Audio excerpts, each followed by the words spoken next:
Negara dengan iklim tropis seperti Indonesia ini sangat cocok untuk budidaya jamur tiram. Cara budidaya jamur tiram cukup mudah dan modalnya pun tidak begitu banyak.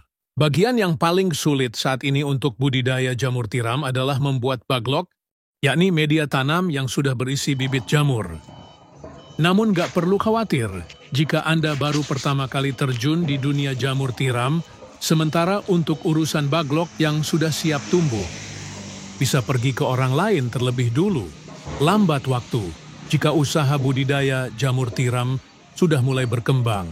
Cobalah untuk membuat baglok sendiri. Nah, langsung saja inilah beberapa persiapan dan cara budidaya jamur tiram versi Jamur Ganteng Official. Yang pertama, menyiapkan kumbung.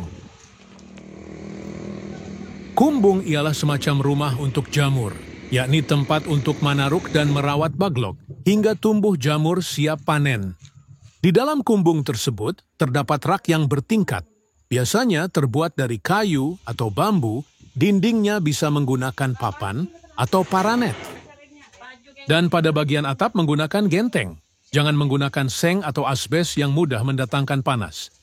Bagian lantai sebaiknya dibiarkan menggunakan tanah, agar saat terkena air mudah meresap. Sedangkan untuk ukuran rak, bisa Anda sesuai sendiri tergantung ukuran kumbung dan baglok yang akan dibudidaya. Namun idealnya ketinggian ruang sebaiknya tidak kurang dari 40 cm. Rak bisa dibuat 2 hingga 3 tingkat lebar.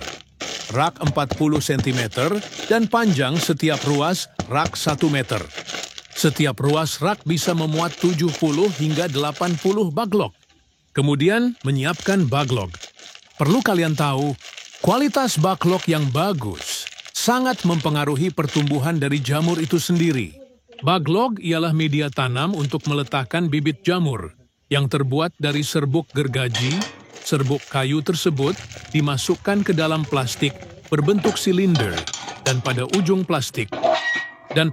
plastik diberi lubang, di mana lubang tersebut nantinya jamur tiram akan tumbuh keluar.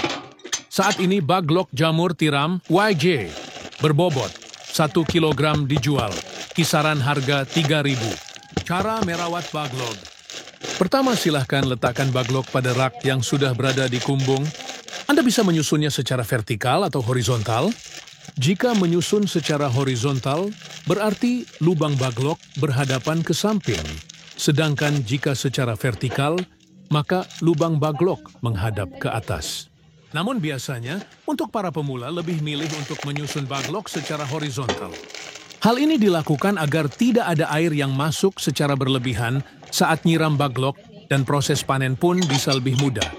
Kapan penyiraman dilakukan? Penyiraman penyemprotan dilakukan setelah panen pertama jamur tiram. Baru dilakukan. Penyiraman biasanya dilakukan sebanyak 3 kali dalam sehari.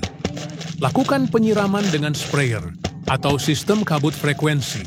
Penyiraman 2-3 kali dalam sehari tergantung suhu dan kelembaban kumbung. Proses panen. Inilah proses YG terakhir, yakni panen budidaya jamur tiram. Bila baglok yang digunakan permukaannya telah tertutup sempurna dengan miselium, biasanya dalam waktu 1 hingga 2 minggu sejak pembukaan tutup baglok.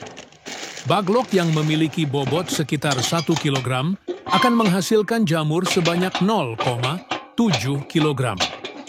Jamur akan tumbuh dan sudah bisa dipanen jika dirawat dengan baik dan benar. Baglok jamur bisa dipanen hingga 4-5 kali panen.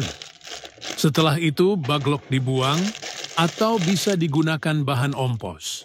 Pemanenan dilakukan terhadap jamur yang telah mekar dan membesar tepatnya bila ujung-ujungnya telah terlihat meruncing.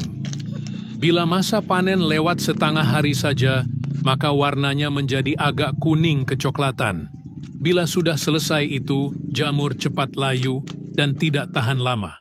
Kemudian jarak panen pertama ke panen kedua berkisar 2 hingga 3 minggu. Semoga bermanfaat dan barokah. Amin, amin, amin. Monggo YJ minat mau usaha jamur tiram, bisa diorder baglok jamur tiramnya via 108 5259 352057 atau via Shopee Yayan Mushroom, gratis, konsultasi seputar dunia perjamuran, tidak usah khawatir, takut gagal siap dibimbing sampai berhasil.